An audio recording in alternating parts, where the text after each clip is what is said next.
Joining us right now is Nancy Reagan's longest-serving chief of staff and the author of the book, True Reagan, Jim Rosebush, with us right now. Jim, good to see you. Thanks so much for joining us. Thanks for having me. What was it that made Reagan so special? It was his character, but he kept it so quiet that no one really knew.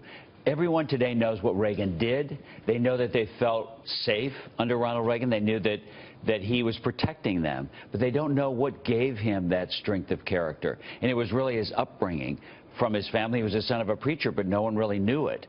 And so very spiritual. Very spiritual, but much like Abraham Lincoln, who grew up only reading two books, the works of Shakespeare and the Bible, just like Reagan as well, that gave him not only a moral code of values, but it also gave him an ability as an orator, because he patterned his speaking was really after the phrasing of the Bible, and he was used 96% of his speeches, he either quoted from the Bible or made reference to it.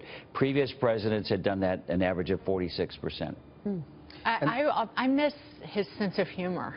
Like, I went back, like when Marco Rubio and Donald Trump were kind of throwing verbal jabs at each other, I went back and watched a lot of Reagan's humor from his speeches. I mean, Kip O'Neill would be sitting behind him during the State of the Union, just doubled over laughing. And it was very often self-deprecating humor, which I think that we miss on the national stage from our leaders and politicians. Well, you know, Reagan was guileless. He left the White House the same man he came in as, and he had this saying on his desk, that big, resolute desk that was given to the American people by Queen Victoria, and it said, there's no limit to what a man can do or how far he can go if he doesn't care who gets the credit.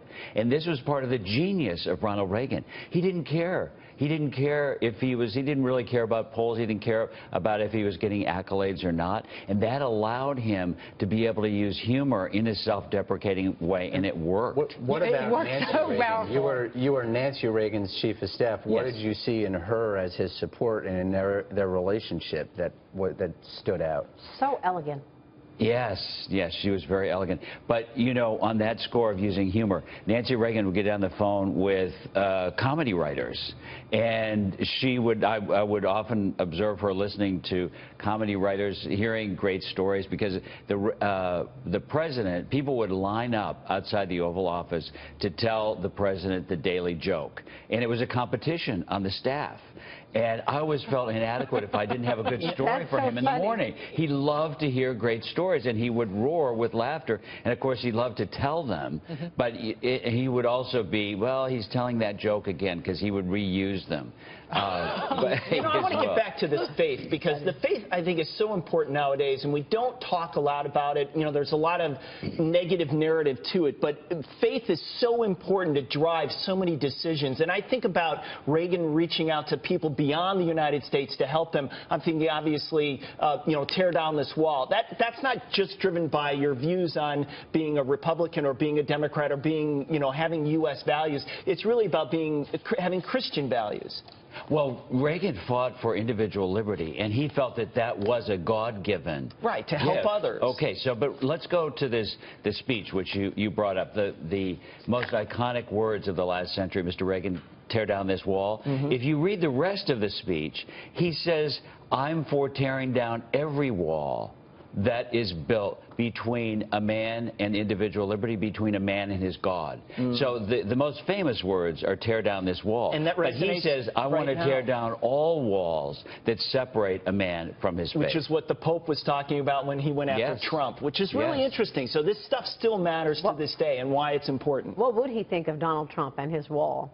I think he'd be mortified, because remember when Reagan talked about the shining city on a hill, and in his last speech to the American people from the Oval Office, he said, I've always been asked what I really meant by the shining city on a hill. And he said, I see it as a city with open gates. He wanted everyone to come here and enjoy the freedoms that we have as Americans, but I think he never would have envisioned people coming here to destroy America. That would have been anathema to him because he loved his country so much and he loved his countrymen so much. That's why we felt safe with Ronald Reagan. Final thoughts from you, Andy. Well, I just think it's so important that we talk about people's values, especially when they're the head of the country, right? Because that drives so much of the policy. And to hear this about Reagan, and I didn't know, I've read lots of stuff about him, but I didn't know he was the son of a preacher, and I think that's really encouraging. No one knows it. No one knows it. Really interesting stuff. Yeah. Jim, thank you so much. Thanks for having me. Congrats on the book, Jim Rosebush. Thank